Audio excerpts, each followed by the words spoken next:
Bonjour YouTube. Pour ce focus, nous allons nous focaliser sur les amputés. Nous ne savons pas réellement ce qui survient par contre pour 90% d'entre eux. Nous allons donc parler du syndrome du membre fantôme. Pour commencer, le syndrome du membre fantôme est un phénomène qui survient après une amputation. Il correspond à l'illusion de la persistance de la présence du membre fantôme. Il correspond à l'illusion de la persistance de la présence du membre amputé. L'usage de ce terme a été étendu maintenant depuis à d'autres situations telles que de ressentir son membre dans une position autre qu'elle est réellement. Ce membre invisible est parfois douloureux, environ une fois sur deux. D'où l'importance de soigner le membre fantôme pour éviter la douleur. Cette douleur, ainsi, va sûrement, dans plusieurs cas, être la cause que la personne ne peut pas avoir de prothèse. Donc, ça va aussi augmenter les chances d'avoir une dépression. Désormais, nous allons parler de notre schéma corporel. Le schéma corporel nous permet d'avoir une connaissance implicite de la situation de notre corps dans l'espace. Il s'ensuit qu'il n'aboutit pas à une conscience de son propre corps, celle-ci passant par l'image du corps, puisqu'elle est conçue comme une représentation de son propre corps. C'est un peu compliqué, je vous l'admets. Donc, l'amputation provoquerait un décalage entre l'image du corps et le schéma corporel. Bien que tous les deux nécessitent alors une modification, l'une aurait tendance à plus se réaliser que l'autre.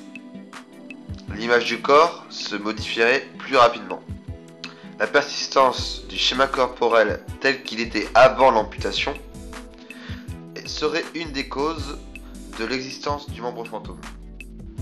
Nous allons voir maintenant deux moyens de modifier ce schéma corporel que subit la personne amputée. Tout d'abord, nous avons la boîte à miroir. En 1998, le neuroscientifique Ramachandran et le docteur Erstein inventent la boîte à miroir. Elle est constituée d'une boîte ouverte sur le dessus qui est totalement classique, dans laquelle on va insérer un miroir vertical. Le côté de la boîte face au patient présente deux trous, dans lesquels le patient doit placer ses bras, le bon et celui qui est amputé. En regardant par-dessus la boîte de façon légèrement excentrée, le sujet a l'impression d'avoir deux bras intacts. C'est dû à la réflexion du membre sain. On va demander au sujet ensuite de faire des mouvements symétriques avec ses membres. Cela va donc donner un retour visuel positif au patient. En effet, le cerveau, suite à ce retour visuel, va donner une estimation que le membre fantôme répond correctement et donc pouvoir limiter les douleurs du membre amputé. Mais cela reste variable car c'est suivant les perceptions des différentes personnes. On va pouvoir aussi utiliser la réalité virtuelle. La réalité virtuelle permet une plus grande flexibilité en comparaison de l'expérience de la boîte à miroir.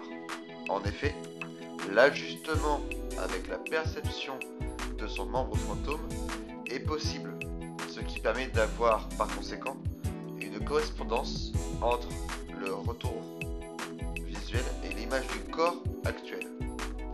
Par conséquent, les effets sur le schéma corporel sont effectivement plus directs. De plus, la réalité virtuelle autorise des mouvements moins restrictifs. Quel traitement maintenant peut-on apporter à une personne pour diminuer ses douleurs fantômes? On peut d'abord proposer des traitements curatifs que l'individu peut faire seul de chez lui. Par exemple, on peut lui demander d'envelopper son moignon dans une serviette éponge chaude pour activer la circulation sanguine. Ou alors, on peut lui demander un exercice physique modéré du moignon. On peut lui demander de prendre un bain ou une bonne douche chaude.